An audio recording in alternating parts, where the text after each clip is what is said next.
So after a long wait, the U.S. men's national team finally started World Cup qualifying with our vaunted squad of young superstars, players playing all over the world at some of the biggest clubs in the world.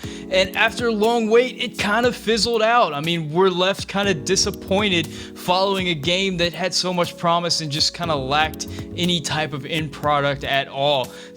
I've brought on a man to help me kind of discuss and kind of figure out what happened and how we move forward as U.S. men's national team fans. He is Asa Smith from the Touchdowns and Touchlines podcast. Let me see if I can get this right. The world's first and therefore greatest football podcast. Is that correct? That is correct. We usually try to do a crappy accent on the second football, but yes, that's correct. There we go. I'm always trying to overcome my Cajun Louisiana accent, so I'm not trying to put either spins on that. I'm good enough where I am right now. Let me start you off where I like to start off guests. Following last night's game, give me a 1 out of 10 how you're feeling right now. 6. 6? 6. Yeah, I mean, I came into this window. I've been a U.S. men's national team fan, a soccer-ish fan for a really long time. I think that I really got into it around the 2009 Gold Cup, and I'm used to this. We went somewhere and drew, great, cool. And I feel like a lot of fans, as the game grows, and it's awesome. This game is growing in this country, and people are really into it. But there's a whole lot of people who are like, we should be getting 9 points because Tyler Adams said in an interview we should get 9 points. It's like, yeah, he's going to say that. It's his job. We do pull a lot of weight from interviews from players. I find that reoccurring. Now, you said kind of two things there, and I think you spoke to the duality of how people are looking at things right now. You said you've been through this before, and you know how tough it is to get a point away in CONCACAF, so you're happy about the point, but you still said a 6. And a 6 speaks to disappointment. So I feel like you're going through the same thing as me right now, which is like the logical side of your brain and then the emotional side of your brain. And I think that 6 speaks to the emotional, right? Yeah. I mean, look, the fact of the matter is that because I have a lizard brain and I'm not a fully rational human being, I would be an 8 out of 10 if Jordan Pefok heads that one in, or Miles does, or Wes does, or Kellen does. If any of those go into the back of the net, if any of those go to the back of the net, suddenly I'm an 8 out of 10 instead of a 6 out of 10 based on a couple inches. It's completely irrational. I can sit here and say we were the better team. We should have gotten 3 points. We didn't. It's not that big of a deal. We got 1. We didn't lose. But yeah, there's an emotional part of my brain that was head in hand when Wes missed that one. And I was just like, oh, we're doing this again, because I'm a sports fan. And so even in the best of times, I'm like, oh dear God, we're doing this again. And I think another part of that disappointment was the opening 8 minutes of that game, where they did give us that, oh my God, things are different. Where they were playing, Yedlin had a nice ball played in for him where he created a chance. Josh Sargent got in behind. I think Gio got in behind and had a shot on goal. They were possessing the ball. They were playing really nice flowing soccer for that first 8 minutes. And I was thinking I guess this is the new normal. I guess this is U.S. I guess this is the young kids came good, and this is going to be it. We're going to roll over this team. We're going to get 9 points. Everything's good. And it seems like immediately after Miles Robinson, who was all alone at the 6 and had the ball just placed immaculately on his forehead from Gio Reyna, and he puts it over the bar. As soon as that happened, it seemed like something happened in that stadium where maybe the El Salvadorian team felt like, okay, we withstood their first punch and we're still good, so we can go to town now. And maybe I think part of it was the adrenaline wore off from the national anthem, and the Americans started to look around and be like,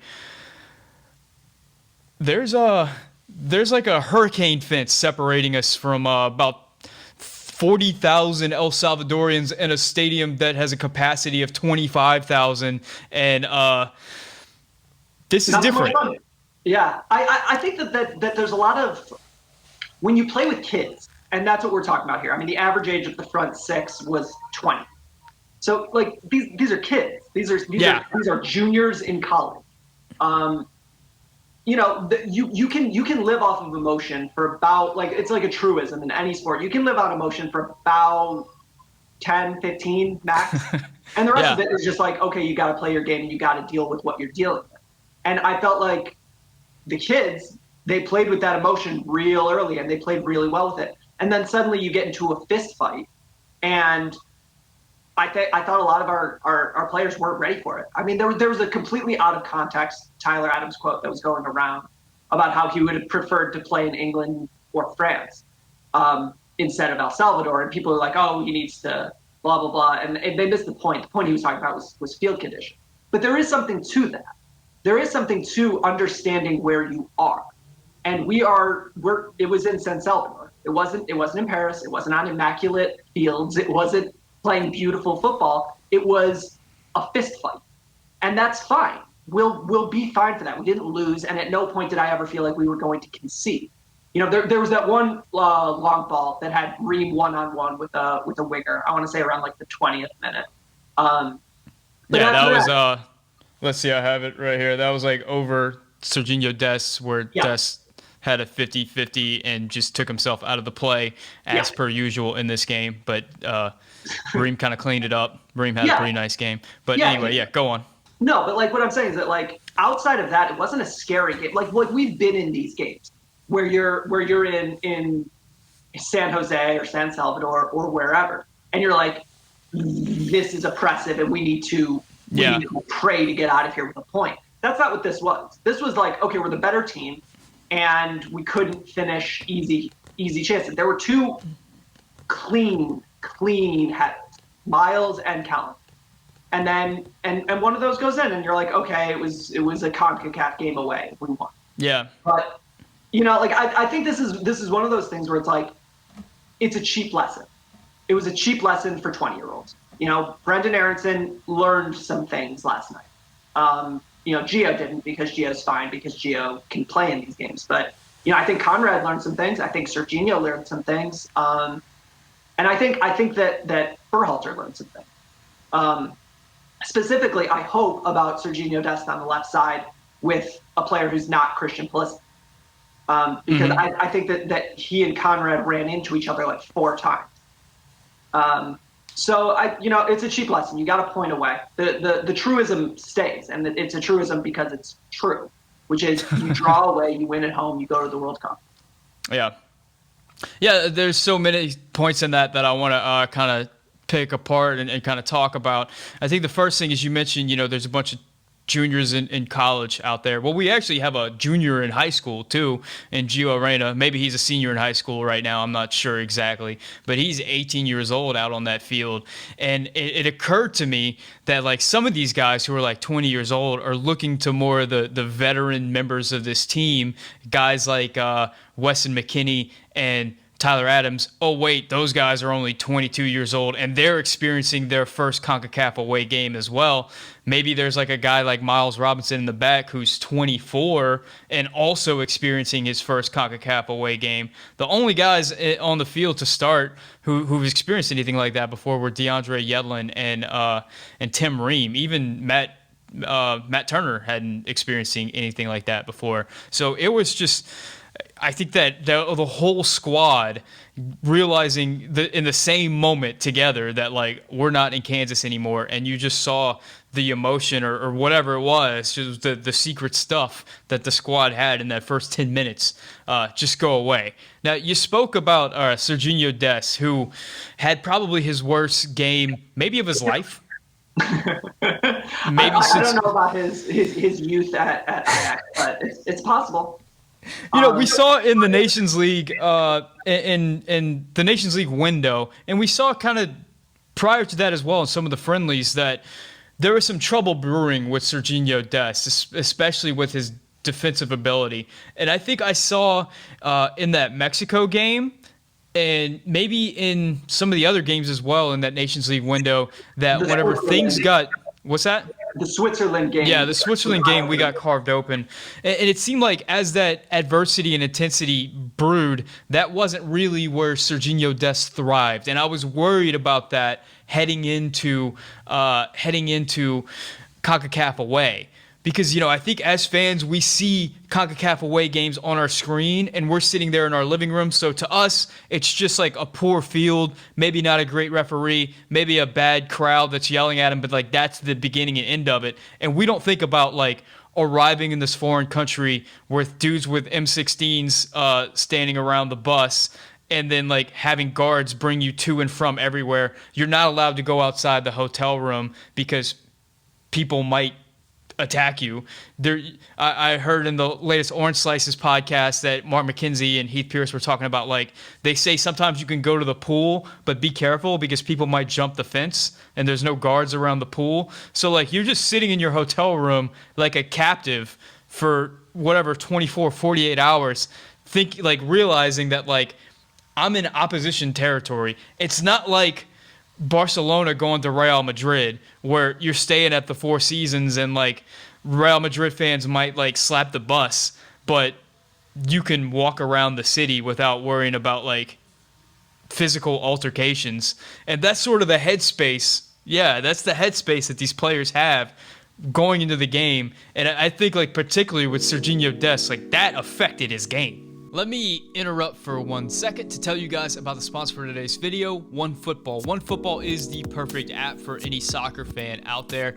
It gives you the up-to-date, up-to-the-minute news about your favorite teams and players and leagues and stuff like that. And it's fantastic if you're doing something like watching World Cup qualifiers, where maybe you're playing a team like El Salvador that maybe has a roster full of players that you're not familiar with. With OneFootball, you can just pull up the game, check out the roster, see who's who they play for, if you recognize any of them. If you come to like any of them, maybe you like an Alex Roldan or somebody like that, you can click follow and follow their career, and now you know a little bit more about them. So if you want to download OneFootball, you can click the link in the description. By doing so, not only are you getting the latest up to the second news and information about your favorite teams and players and leagues, but you're also supporting a company that supports content creators like me.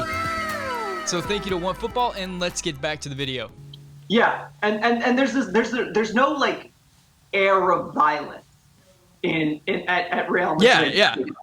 But there and it happens, and again I have to like plug my own crap here, but like in the college football realm, it happens sometimes. Like there are occasional in-state rivalries where you get that violence in here. It doesn't happen often, but it happens. And especially in stadiums that, like, I think I tweeted out or I sent it to someone. Last night, the stadium looked like Autzen Stadium, which is where Oregon plays. And the way that Autzen was built, the fans are on top of it. Like when you're on the field, it looks like there is like 30 feet or 300 feet up of just fans just on top of you. And with the stadium last night, that's what it looked like to me. Because with the fencing and the way that it like came over, yeah. Serginho Dest, you've been playing at the highest level since you were a kid. When you played in these youth World Cups, they were on good fields, and proper stadiums, and there's always sort of like I don't want to say country club, but like there's like this like removed, detached. Yeah. This is sports. That's not what it's like down there, and it's different. So yeah, Tim Ream knew what it was. And I wasn't shocked to see DeAndre Yedlin in the lineup because Berhalter did the same thing at the Nations League final. You needed an adult on the field, and it was clear that he wasn't going to play Brooks because Brooks melts in the heat. Like that's the book on him. He can play 2 games a window, and we needed him for the next 2. But DeAndre Yedlin was the adult on the field, and it pushed Dest out of his proper position, and maybe tactically this or that. You needed DeAndre Yedlin because when those eyes get wide and the chants start coming, you need someone to look around and be like, hey, just a game, 75 meters across, 120 meters long. We got this. You've been doing this since you're a kid. The whole like Hoosiers, Jimmy Chitwood, 10 feet. Like it's you need adults on the field, and that's why I'll tell you this. Like just talking about that game. I was shocked that Brendan Aronson started. I thought it was a big mistake. Because look, there's a lot of talk about Sebastian Lletget and his shortcomings and blah, blah, blah. He's an adult. He's played these games. He's been there. And in the midfield, you need someone who can chill everyone, out. And Brendan Aronson couldn't do it. And I'm not mad at him. He's a kid. He's never done this before. Mm-hmm. So it's putting people in a position to be successful. And I don't think that was a position for him to be successful. And I don't think it was a position for Des to be successful. Yeah, and it's something I actually thought about during the game, and I thought about tweeting it, but then thought better of it because I didn't want my mentions to just get absolutely exploded. But yeah, you think about the reason why Brendan Aronson wasn't successful in that game, and it was because he was just getting bodied. I mean, he was just getting thrown around by an El Salvadorian midfield that was just fighting for every blade of grass, and we're going to make the midfield an absolute living hell for him. Sebastian Lletget can play in that. He's not as good a player as Brendan Aronson. He can't do the things on the ball that Brendan Aronson can do. He's not going to score as many goals as Brendan Aronson, but he's, like you said, an adult on the field who can fight, and it would have been interesting to see Brendan Aronson in maybe the wing and maybe Gio Reyna play in that position, because I feel like Gio Reyna's that player too who can fight as well. But then, you get into this situation that we're actually in right now where we played 3 of our wingers in one game for extended minutes. So we got 2 more games ahead of this. Christian Pulisic's obviously coming back, but there's depth issues there. So not playing Sebastian Lletget in that position, that is a questionable decision. I will say, though, if Sebastian Lletget had started that game and played, and we saw the exact same performance out for the team, all we would be hearing right now is that Sebastian Lletget is the reason why the team didn't. The offense looked bad. So removing Sebastian Lletget allows U.S. Soccer Twitter to maybe look at itself in the mirror a little bit and find some other reason why the team didn't look good, without blaming the young players, because that's something that U.S. Soccer Twitter just doesn't do. But right, and it's an interesting concept about how you go about this, because you're right. The difference in talent between Brendan Aronson and Sebastian Lletget, it's not particularly close. Aronson is a better soccer player right now, not for the future, not in a couple. He's there. He can play. Yeah. But to use an analogy, you can be the best running back in the world, but if you can't hold up to hits, you can't run between the tackles. And Brendan Aronson cannot run between the tackles. Not right now. Not yet. Gio can. But then you get into a question, okay, if you're playing Gio centrally, what the hell are you doing on the right wing? Because I don't think that Aronson has showed any real extended ability to play on his left, and it's clear that Berhalter wants to have an inverted winger. And so then you get into the question of okay, who's our right winger? Is it Christian Roldan? Because if so, that's a different thing. Conrad played on the right in the beginning of the second half until he got pulled, and he wasn't very effective. I thought he was effective on the left, but I didn't think he was particularly effective on the right. So the right wing options are Gio and Prayer. I actually think that Josh Sargent might get some looks there, because once Tim Weah went down, anybody with a pulse can look at that depth chart and say, is Gio playing 270 this window? Yeah, that's a solid question. I mean, I was listening to Joe Lowry talk in the Total Soccer Show podcast following, and he was saying, what we needed was Gio Reyna cloned and playing 4 different positions. If we could have had him playing both 8s and both wings, we'd have been good to go. Unfortunately, it didn't work out like that. Now, you mentioned Conrad De La Fuente, and we talked about Brendan Aronson kind of being put in a not great position to succeed. Let's talk about Conrad De La Fuente making his He's played for the U.S. men's national team before, but this is his first time playing with the national team where I think mentally he's coming in feeling like more of a member, because previously he was always like the academy prospect for Barcelona. Now he's the Marseille guy who's getting minutes, and I feel like he's starting to feel like a professional. I think he's in a different headspace. So your first game back in the U.S. men's national team is an away game against El Salvador. That's kind of a brutal position to be in, and that's another reason why I think maybe you put Aronson and Reyna on the wings, and you start a Sebastian Lletget, and maybe that works out a little bit better. But yeah, that's a tough spot for Conrad de la Fuente to come into. It's impossible. It's asking, and again, like, Miles is a good example of this as well. Like, the age you are doesn't always say how old you are, right? Like, Miles is a really, really young 24. Because and Matt Turner's a really, really young 27, because they haven't been here. They haven't experienced it, right? Like, Gio is going to be an old 20-year-old. Yeah, Pulisic's an old 22-year-old. Exactly. Kellen Acosta is the oldest 26-year-old I'm aware. He's been through it up and down and left and right. So Conrad is a young 20. Because he was at Barcelona, but he was an academy kid. He didn't play these games, so now he's clearly talented. Clearly got all the talent in the world, and he's playing at Marseille. And he was in a fist fight 2 weeks ago at Nice. Yeah. But when we hear these stories, and Orange Slices does a good job of it. Clint Dempsey, Landon Donovan, they tell these stories, and the first time you get urine thrown at you, it's jarring. You saw it. Gio jumped at fireworks. Wes laughed because I think that he's sort of like that. But Gio jumped, right? Clint Dempsey wouldn't have jumped. He would have been like, okay. And guess what? In Honduras, Gio won't jump. But that's sort of like it's like a pithy metaphor. But put yourself in his shoes, man. He's 18 years old in this environment where he's being told if you walk away from the group, you might get kidnapped. So don't do that. There's guys with guns everywhere protecting you.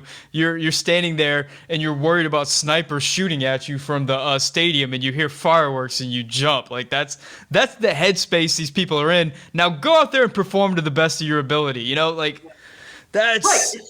It's insane. It's insane. And you saw it. Like Gio went to go take a corner, and there was cops with riot gear, and he was like, "What am I supposed to do with it?" It's a difficult situation to ask 18-year-olds and 20-year-olds to be in, especially. And you know what? It's a difficult thing to ask anyone to do for the first time. But everybody got to do it for the first time once. The problem is that 9 people did it for the first time last night. Right? Like we had 9 starters who had never played an away game in CONCACAF.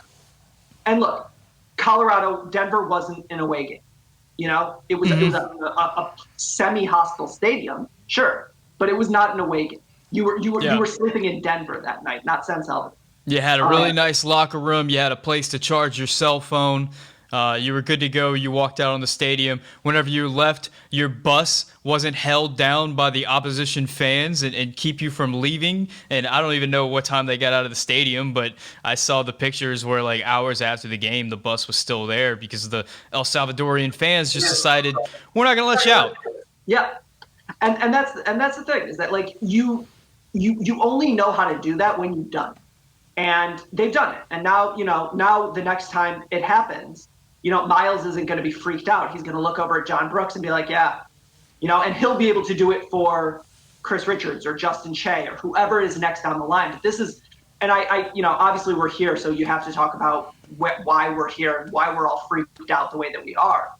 But we lost that generation, like that the 24 to 28-year-old generation that failed us at Cuba is what's missing right now. The adults in the room who can calm everyone down. The only people from that group really is DeAndre and Brooks and Reed, because even Lletget was not really playing so much. Kellen was out of in and out, like he wasn't really there.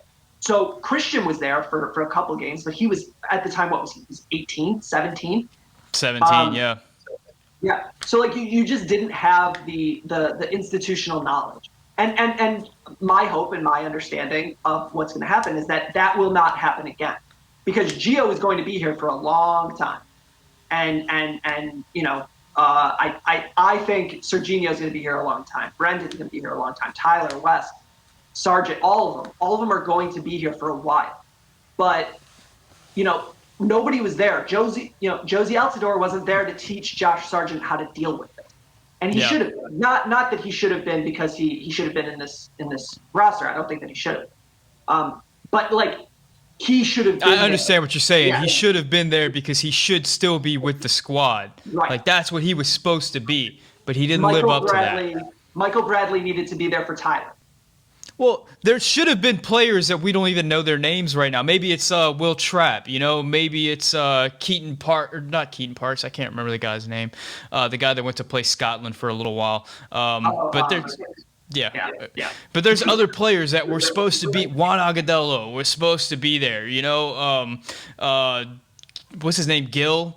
There's a bunch of players that were supposed to step into those shoes and failed to do so. So we've got a generation of players that are being forced not only to figure it out on their own, but also carrying this weight and this baggage and this expectation of a fan base that after this performance in El Salvador is putting all that baggage on the squad, saying, "Oh no, it's happening again."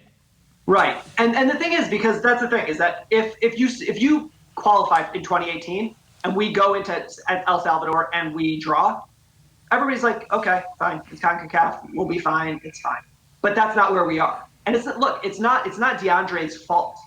DeAndre Yedlin isn't the reason we didn't qualify last time. It's not Tim Ream's fault. It's not these players' fault that this didn't happen. So it's a difficult thing. But you think about it, and Reggie Cannon said it at the Nations League, I think. He was like, it's weird, but I'm the veteran. He's 22. Mm-hmm. Yeah. That shouldn't be his job. Like, and I'm not saying Daniel Lovitz should be here. Again, like, that's not what I'm saying, but like, that generation failed this generation. Anthony Robinson, Jedi Robinson, is supposed to be an adult in the room. He's never been here. So I think that there's just a lot of misunderstanding about how hard this is.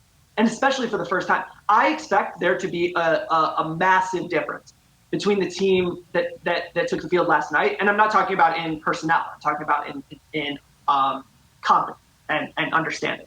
I think that there's going to be a massive difference between last night and Honduras. I think Wednesday night you're going to see a team they're not going to flinch. And I'm not saying that we're going to go into Honduras and win. I'm not sure about that, but I am positive that there won't be the flinching, because you did it. Look, nobody got punched. Nobody got it. It's my brother used to say, like, there's nothing scary about sports because nobody's coming to punch you in the face. Obviously, boxing except. It's just sports. And so once you accept that, then you can move on. John Brooks is not going to be fazed by this because he's done it. And now Gio won't, and West won't, and Tyler won't.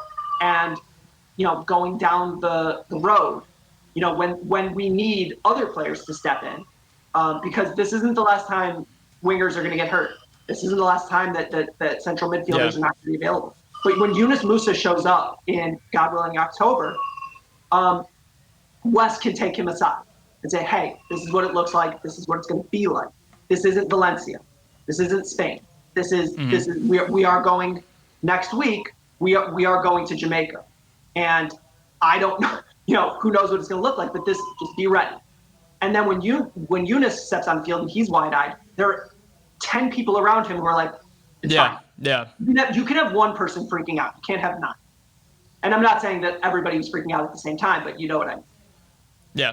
And I think the frustrating thing about last night is, through it all, even though these players were experiencing that, and even though it was disjointed in a tough 90 minutes and whatever, there was still had these moments, these opportunities, these 4 or 5 chances that were just right there, and we just failed to grab it, and it's so tough. Now, let me ask you this. Let's do some hypotheticals here. We talked about how young the starting lineup was. Let's say Greg decided to pick a lineup that U.S. Soccer Twitter would absolutely hate, just the worst lineup he could pick, and instead of starting Tyler Adams, he brings in Kellen Acosta, and starting Josh Sargent, he puts in PFOC. He puts in Sebastian Lletget instead of Conrad De La Fuente. Brendan Aronson goes to the wing, and you've got a little bit more veterans in this squad. Do you think that changes things? Well, it's a question, right? Because the bugaboo of the Berhalter teams have been finishing plays. Getting the goals. I mean, we went through an entire Gold Cup except for one game, winning 1-0. This team has had a problem finishing for a while now. And look, that's because our center forward is really, really good at 90% of his job, and he can't finish. And it's not like he can't finish ever, but he has trouble finishing. He's awesome at pressing. He is awesome at linking up. He is awesome at doing all of those other things. Problem is that he can't finish. And PFOC can sometimes. I'm excited to see Pepe, but again, he's 18. I'm not that like, oh, he's gonna fix it. He's not a silver bullet. He's a kid. But if you have Acosta and Lletget in there, I don't know. Maybe I think what happens is that 15 minutes from around I think you said like the first 8 minutes were completely dominated. In my head, like I do round numbers because of the strictures of math, but like the first 10 went really well, and then the next 15 were confusing. We couldn't hold the ball, we couldn't get the ball, we couldn't do anything with it once we had it. And I think that doesn't happen. I think that Kellen Acosta, and you saw it when Kellen was in. Yeah. He was unfazed, unconcerned. He played his game. He did the things that he does. He had one bad long ball, but aside from that, he played the game that he was supposed to play. And he played it fun. Lletget, I think, had a cross that was almost a goal, late in the game. I think that was the one to it was rolled on. It was rolled on, but fine. Yeah. Same idea. Like if you play these players a little bit, you start them. I don't know that we win, and I think that there are certain things that maybe would have gone a little bit differently in terms of our ability to move forward. But I think that you needed to get these kids a taste, and at El Salvador was the game to do it. The problem is that it was game 1. If this was game 3 and we had gone on the road at Honduras, and instead of starting Conrad and Ream, we started Christian and Brooks, and instead of and we had the full complement of players that we rely on. I think we win that game. We win. You win against Canada, and then suddenly, okay, we got 6 out of 6, and we're going to El Salvador, and then we draw against El Salvador with the kids. Fine. Nobody's freaking out in that scenario. It's just the way that this broke down. This was the game to do it. This was the game to have Tim Ream in there and give people love. Yeah. This was the game to let Conrad and Brendan and Gio figure out who's supposed to play where. And it sucks because we should have won. Miles. Yeah, that's the worst part, man. Yeah, we should have won. But I'm not like that's why I said 6. I'm not saying 3, but a 10 would have been, if you put all 4 of those into the back of the net, yeah, it's a 10. But the functional difference in this team from now between what actually happened and what could have happened is nothing. I think Scuffed has talked about this. People at Scuffed podcast. Finishing is not actually a replicable skill. It's just you put yourself in good positions and you're going to score an expected amount, and that's what XG is, and that's why people mostly track to their own over a period of time. Yeah. If you're not Lionel Messi, you're more or less going to be what your XG says you are. And so that's why I'm not going to freak out, because in a given game, I think 1 or 2 of those go in, and it's fine. And I can't think of one shot that El Salvador had that concerned me. I guess that header from the penalty spot. That header from the corner kick, yeah, that was their best opportunity, and even that was a tough. Yeah, those go in, but yeah, but Turner was all over it, and it wasn't. it wasn't that scary of a moment. There were no. I would rather have our 4 header opportunities than that header opportunity. Yeah, exactly. And so I think if you play that game 10 times, I think we win 1 or 2-0, 9 out of 10. I don't think that we lose. I don't see a scenario in which we lose that game. So again, like in terms of predictive power, I think a lot of people are freaking out in a way that I think is unwarranted. It's a lost 2 points. Well, that's easy to say anytime, right? Yes. And look, it's a lost 2 points. I'm not going to pretend like it's 2 points that we're going to get back. But I'm pretty sure that, nobody who's being realistic says, hey, we're going to go into San Jose and get 3. But I think we could, and so if you say, okay, we got 1 here, we get 3 in San Jose, it's a wash, and who knows? We don't even need to do that. Just get draws on the road, wins at home, move on. That's the bare minimum to get to the World Cup. And honestly, in years past, it doesn't really matter how you qualify. That doesn't have any. It doesn't say anything about how you're going to perform in the World Cup. We've actually seen the exact opposite, where Mexico limped into the World Cup and performed really well. That doesn't mean anything. And the games that you play in the World Cup are very different than what you're going to play in qualifying. And look at it this way. I mean, we're in September of 2021. The World Cup is in December of 2022. That's 16 months. 16 months between 18 and 20 is like pretty big from a development standpoint, And look, like the team that went out last night is not the team that we're going to see in Qatar. It's just not, Yeah. So there's a few more 18-year-olds out there that we don't know about that are going to come along and change things. Right. You can go through the list of lottery tickets, but look, maybe we don't know, but the best center back going to Qatar might be Justin Shea or Chris Richards. Chris Richards. Oh, Justin Shea. Yeah, I don't think it will be. I think it's going to be John Brooks because he's really. And I tell you what, there's a right back down in LA Galaxy that has an opportunity to play for the U.S. And if he makes that choice, I feel like that changes things for the defense. Now, one thing you said is when we go down to Honduras that the players are going to be ready for this. I'll say this, though. In all that I've heard about away qualifiers, the 2 toughest places to play are Honduras and Costa Rica. And Honduras is going to be a better squad than this El Salvador squad. So I need to take issue with that because Azteca is terrifying. Azteca is terrifying, but Azteca, the stadium, is terrifying. But being in Mexico City isn't as terrifying as being in like San Pedro Sula or in the Costa Rica and Honduras are kind of different animals based on what everybody has said. I think the U.S., in the history of playing Costa Rica, I think the best we've ever done is tie them. And I think we did it 1 time. I think every other time miserable in Costa Rica. Yeah. It's miserable. And when I say, again, I don't think that they're going to waltz in and win 3-0. Like that's not what I'm not predicting that for the Honduras game. But what I'm saying is that the fear factor I think is cut in half. Reyna's not going to jump at the fireworks. Exactly. That's what you're saying, and that's what we're all hoping for. Is we get to see these kids play to their ability, as opposed to what we saw last night was just different. They were not themselves, and it's hard to really ask them to be. Now, I think we need to look forward because we got 2 more games in this window. Coming into this, I really felt like Canada was going to try their best to get 3 points in the games against the other teams in this group, against Honduras and El Salvador. Last night, they tied to Honduras at home.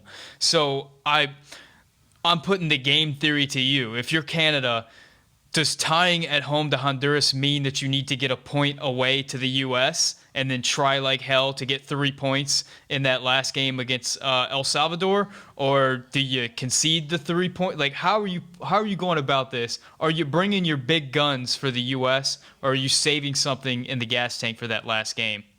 So I've gone back and forth about this because as much as I think that there's like a cold calculation about this, the fact of the matter is that Canada has been very vocal about measuring itself against the United States.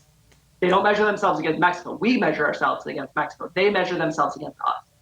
And their coach has been very vocal about that and said, we are going to measure up to America. And the Nations League game, in 2019, it was a big moment for them. I think that if they come down to Nashville and they have Davies and David on the bench, he loses his team. Because you can't talk like that. You can't say we're going to measure up, we're going to measure up, we're going to measure up, and then when you got the shot, you don't give it all you got. Does that mean that I think that he's going to play Davies and David 90? No, I don't. I think that he's going to give him 60, and he's probably going to say to his two best players, hey, if this is a game at 60, you're playing 90. If it's not, I'm pulling you. So it's up to you. Make this happen or don't. So I think if you're America, the way that you got to approach this game is like because I feel the need to make cross-sport analogies at all times. But you need to knock the starting pitcher out. Davies and David are the starting pitcher. You got to get them out. And whether that means you score too quickly or you just grind this game into dust early, you cannot allow this to be a game late. Because you're right, there is a game theory aspect to this. There are 3 games in 7 days. It's the reason why we didn't see John Brooks last night. You need to play this properly. And if I'm Canada, like I said, I don't think you can not start your guys. But I do think that there is some reality and pragmatic understanding. You think they're going to lose the locker room if they don't play? You don't think that the players in the locker room are saying, like, Coach, we want to go to the World Cup. We understand what's happening right now. 18-year-olds, look, like, kids think that they can play, and they can. The problem is that as a coach, you have to be the one to be like, hey, you can't play 3 games in 7 days. It's irresponsible and it's dangerous. Yeah. So I think that what will happen, and look, when you've got Davies and David, you've got to play them, because if you don't play them, you're playing with MLS reject. Like who are you really looking at? The second best. They've got some other guys that are pretty good on the squad. Honestly, Tejan Buchanan had a really, really good Gold Cup that allowed him to get a move. There's that guy whose name I can never pronounce, who's a pretty quality midfielder. I think his name starts with an E. Yeah, but like when I'm, I don't know what it is. But when you talk about Tejan Buchanan was the reason that they gave up a goal last night. Like the difference in quality between Alphonso Davies, Jonathan David, and the rest of that squad is massive. And the team knows it. If that team goes out there and they say we're conceding against the United States, then what they're saying is like we can't do this.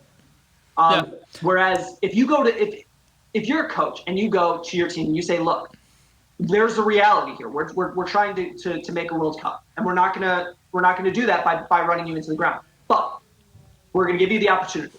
We're going to go balls to the wall for 45 or 60, whatever your magic number is in your head based on sports science or whatever. And if you're there, we'll let you go. But if not, we're pulling. And we're going to go into a shell, and we are going to try like hell to get one.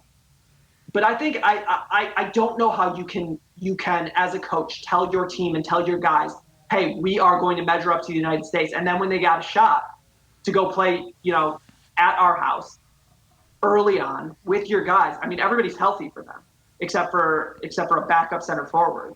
You got to do it. And that's a good point. Yeah, I'll tell you this. If this was a video game, and I was in charge of Canada, they would not play at all. They wouldn't be on the bus. They would stay in Montreal. They just would not be there. But these are real. There's an emotional component to this whole thing, and I don't see how you don't. But I will say that the pragmatic approach is you probably just tell your guys like, hey, we're going to do this as best as we can. If we can't do it, it's because there's a lot of things going on. Blah blah blah. Yeah, I can definitely see that. Yeah. So I'll say this. I think that Davies and David play 60 because I do think America will jump all over them. I think that there's an understanding of the urgency needed. Yeah, especially after last night.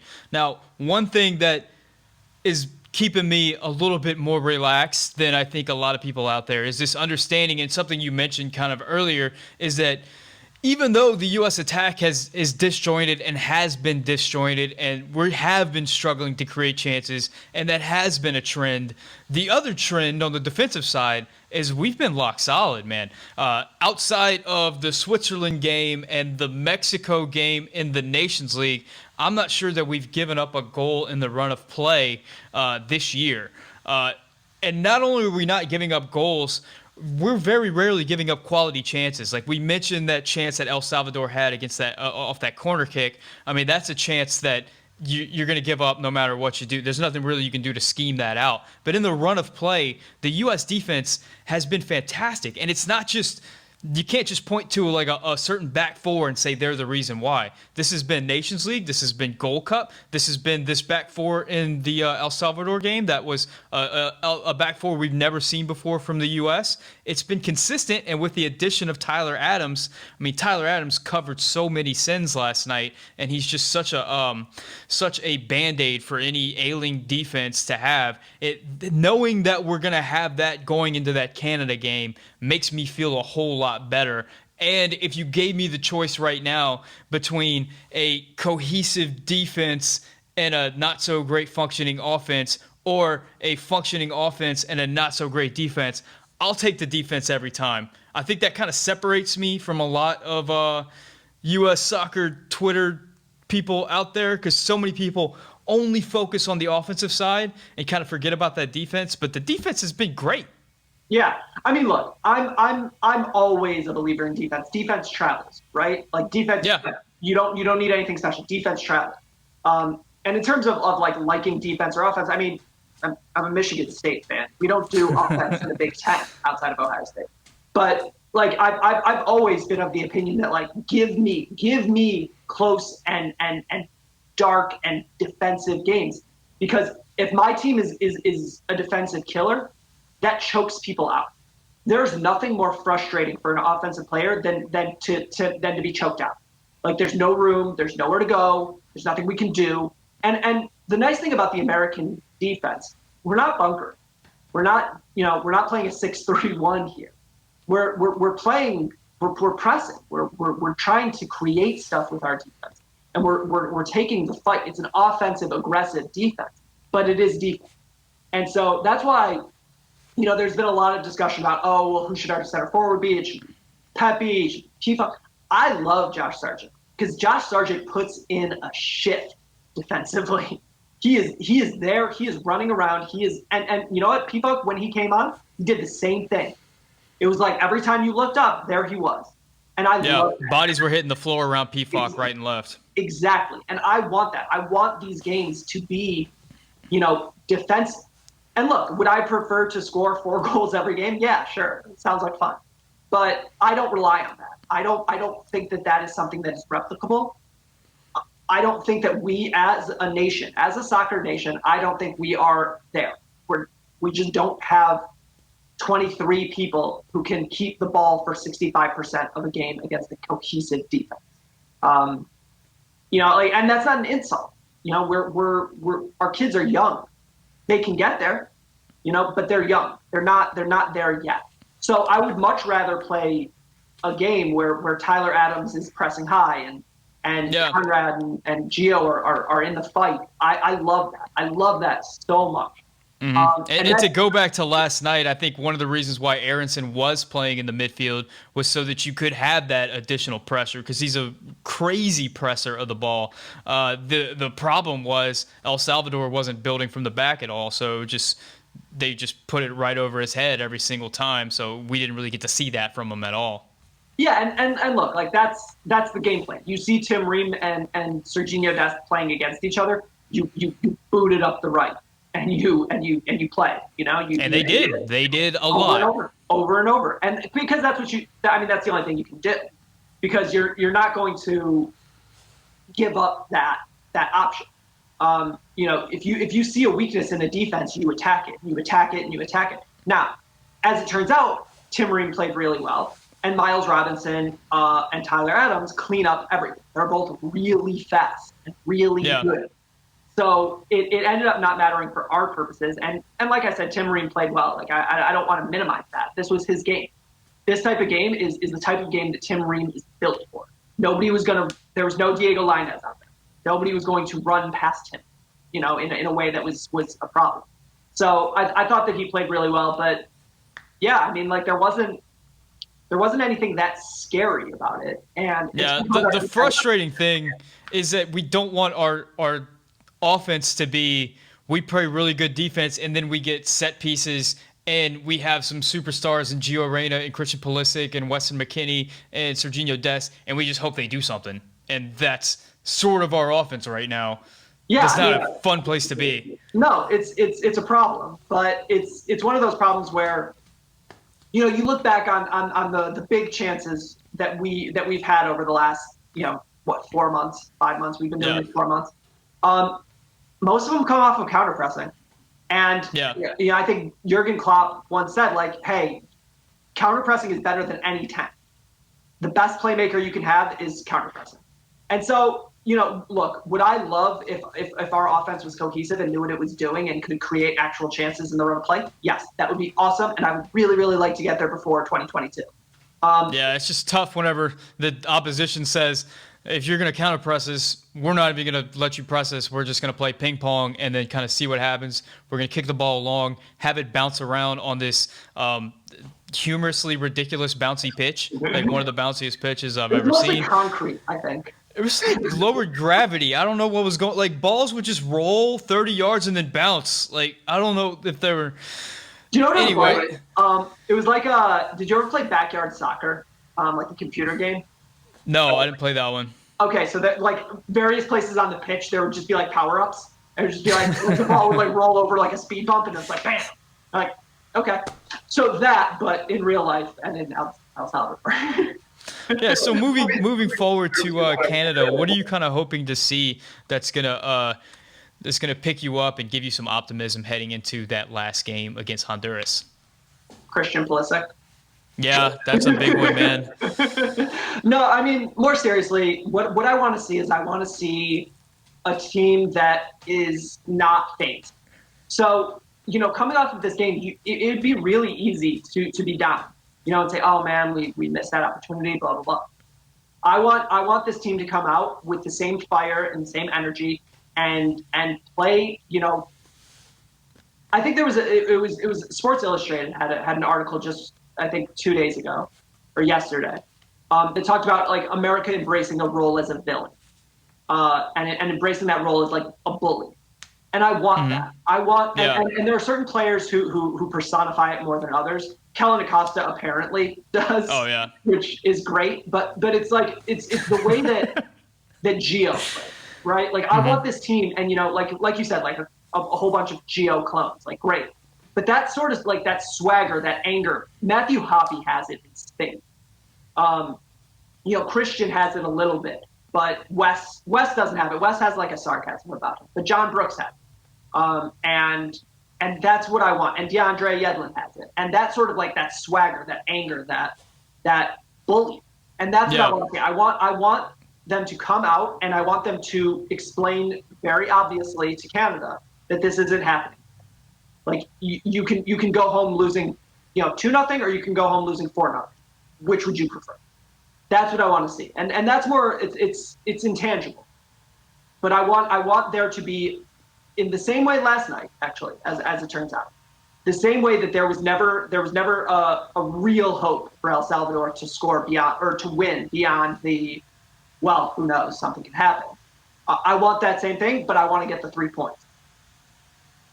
Yeah, I agree with you. I want to see that emotional response, and I want to see the guys on the field that look affected, that look maybe a little bit embarrassed, and are going to come out in a different way. Of course, it's going to be way different. The conditions are going to be better. The guys are going to be able to sleep the night before in the hotel. They're going to come out on a pitch that's much more conducive to possession-style play. That I don't know about you. I felt like that El Salvador pitch was smaller too. That's another thing that they tend to do in Central America. They make really small pitches so that it's a lot more difficult for a possession team to come in there and like beat players one-on-one. It's more like foosball than like European style soccer. But anyway, it did feel like a narrow field. And although I will say that I have been in Nashville on holiday weekends, and it's not like a fun place to be. So like it will be. It's not San Salvador, but like I don't know if they're going to sleep all that well. I mean, Nashville. Well, since most of them aren't even old enough to get into the bars, hopefully they sleep in and take this seriously and go out there and get 3 points against Canada. Oh man. So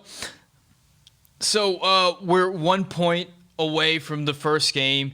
There's still a possible 6 points on the board for us. If you look back at the meta, this is the first of 14 games in this qualifying window.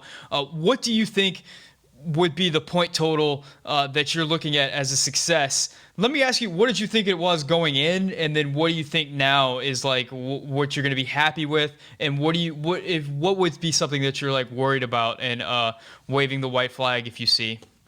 So I guess I define expectation and happy as different, right? Yeah. Because like I think that taking care of business in this window always, I said it before the window, I'll say it now. Taking care of business is 5 points. Draw away, win at home. And that's me. I'm not going to be happy about that. I'm not going to like, USA number. Like I'm not going to be like, bragging about it. But that's what's necessary. I'll be happy if it's 7.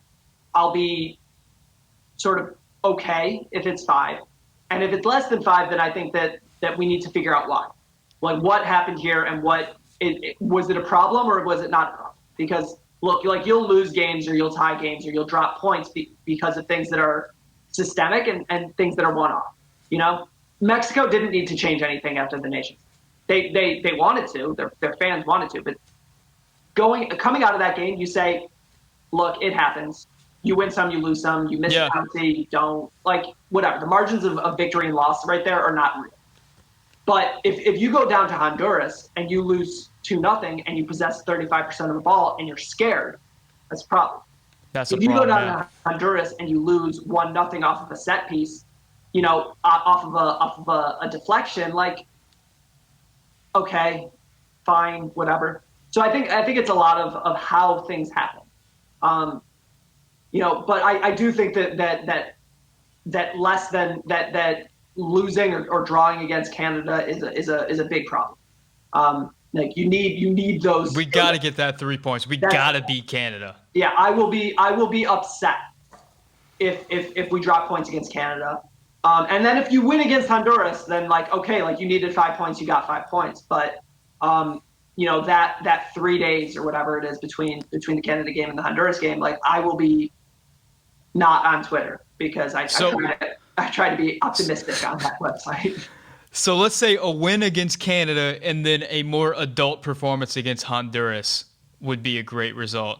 Now, we're almost at time, so I want to switch gears a little bit and talk about something that's a little bit more in your wheelhouse since you are the football podcast expert. I want to ask you something that I notice in NFL and college football that, look, let's face it, we're Americans. Football is the number one sport in this country. I have a feeling I'm a football fan and a soccer fan. I have a feeling a lot of you are. If you're not, okay, whatever, you're just a soccer fan, okay. But sorry, it's a pretty big deal in our culture, football. So one thing I noticed that's very different between soccer and specifically the U.S. men's national team world and football in the NFL is this idea of pedigree at different levels. Whereas in the NFL, where you played in college is not a big deal at all. Nobody cares. Maybe they care where you got drafted if you were very high up in the first round, but where you played in college has nothing to do with like your expectation coming in, whether you were a mid-major all-conference linebacker or a Big Ten all-conference linebacker. Doesn't matter. It's all about what you can do. Whereas in the U.S. men's national team world, this idea of pedigree just kind of looms over everything, like every discussion. Are you an MLS player or are you a European player? Do you play for Barcelona or do you play for Benicia? Do you play in the Belgian league or the Switzerland league or something like that, or like that. It's so relevant that it permeates just about every discussion that we have within U.S. soccer. Why do you think that it's so relevant in this community and it's just not a factor at all in the football world? So I think I actually think that this is because American football is so ingrained in all of us. When we saw Josh Allen at Wyoming, you saw his arm, and and all of us who pay attention to football at a level that is what we're talking about here, right? Enough to have the discussion.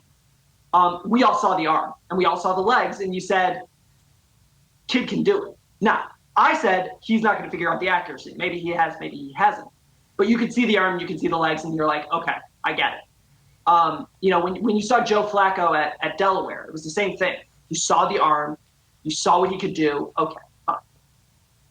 In soccer, especially for the American fans, we have no idea what we're looking at 9 times out. And that's not an insult to any individual soccer fans. There are certain people in our community who understand it really, really well. I like my go-to there is like Felipe Silva. He gets it. He understands. He knows what he's looking for. So he can say things like, "Yeah, Caden Clark's good," even though he plays in MLS, or "Yeah, Julian Green is in the Bundesliga, but who cares?" Because he knows what he's looking for. Whereas for me, and I'll admit this, I don't always know what I'm looking for. I can watch. I watched Matthew Hoppe at Schalke a lot, more than I care to admit, because it was a miserable experience. But I saw something in him that I thought okay, that's this kid can play, but it had nothing to do with his ability on the ball or his ability to make off-ball runs. It was his swag, because that's familiar to me. So as a country that does not have a deep, rich tradition of grassroots soccer, and not a lot of people who played it, I think it's really hard for us to understand what we're looking for. So what we say is like, okay, well, kid came up through Ajax and Barcelona want him, so he's probably a top 10 right back in the world, I guess. But if you, I think that if you had that discussion elsewhere, like you said, in the college football world, if I say someone went to Alabama, in your head you can say, okay, so he's at a certain level. But if I told you that person was Trent Richardson, you'd say, oh, he sucked. Because the answer is well, okay, we didn't think he was going to suck, but there are certain reasons that he did, and we can tell you why. He didn't have a great vision, and he didn't have great cutting ability. There's another factor to that entirely, which is he was great at that level. He was a Heisman-winning running back at the college level, but whenever he got to the pros and he was asked to do different things than what he was used to in college, he wasn't able to make that transition. And we see that with the national team as well, with guys who are fantastic at their club team doing a certain thing. Whenever they come to the national team and they're asked to do something slightly different, it doesn't work as well. Asa, we're coming up against it. I want to get you out of here, but before we go, tell me, what was your favorite U.S. men's national team jersey of all time? My favorite jersey? Yeah. Ooh, that's a good one. You know what? It's not my favorite, but I'm going to bring it up because I think it's gorgeous. Is the Waldo? I love the Waldo. Oh, it's beautiful. Yeah, it's my grill. I haven't gotten it yet, but I want it really bad. Can you take a minute to tell everybody about your podcast? Sure. So, Touchlines and Touchdowns podcast. We anywhere podcasts are sold. We talk about soccer and football, and we do it in a way. At first, the original plan was to be tactics focused, and then I heard from my wife that that's super boring. So we just talk about it. We talk about it like you and your friends are talking about sports. So, we talked about last week the Nebraska-Illinois game. We don't have any specific tactics to discuss there. It's just funny that Scott Frost at Nebraska is incapable of getting that program turned around. So we talk about everything as it comes up. We talk about things that are funny. We had an episode where we talked about whether or not Jamie Vardy drinks absinthe. We decided he doesn't. He drinks gin. Timo Werner drinks absinthe. and it's the fairy who's telling him to sky those balls. So yeah, we have a good time. We try to have fun, and it's lighthearted, and we try to be optimistic. I'm going to say that's like the theme. I really hate the negativity in our community. Yeah. The U.S. soccer community. I really, really hate it. I think that we can all stop yelling, and it's sports. Like when you win the Gold Cup, be happy. Doesn't matter that your favorite player played or your least favorite player. Just be happy. It's fine. Yeah. My least favorite thing is talking to someone who feels like they're waiting for the team to lose so that they can say, I told you so. It's like, is that being a fan? That's weird. Asa, thank you so much for coming on the show. Guys, Touchlines and Touchdowns podcast is actually in my rotation. It's one of my favorite new podcasts to check out, so be sure to give it a listen. On behalf of Asa, thank you guys so much. My name is Sam, and this is the Yank Report.